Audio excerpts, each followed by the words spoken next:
Welcome back to the channel. In today's video, I'm going to show you guys how to create an automation that will save you battery life on iOS 14.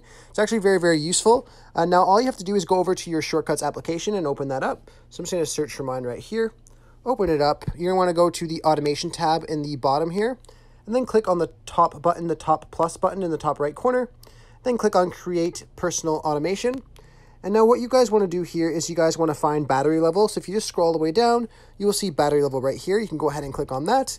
Now here we have to change the value of when we want this automation to turn on. So if you want the automation to start saving you battery when your battery hits 50% or falls below 50%, you can go ahead and change that, or you can use this drag right here to change it. So I'm just going to drag it to about 40 and then say when my battery falls below 40%, I want it to engage in this automation.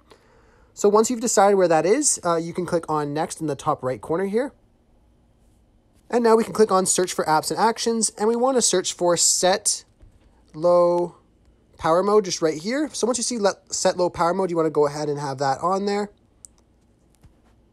And then we just want to click on the triangle to test it out to make sure everything's working. And it is working perfectly.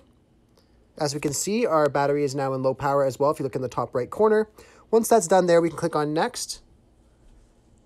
And then we want to disable the Ask Before Running feature. So just click on that and then click on Don't Ask. And then we can click on Done. And then we have that when battery level falls below 40%, it will then turn to low battery automatically for us. So we save more battery on iOS 14. I really hope I was able to help you guys out with showing you guys how to create this automation on your iPhones. If this was helpful, be sure to leave a like on the video and subscribe for more content. Thanks for watching.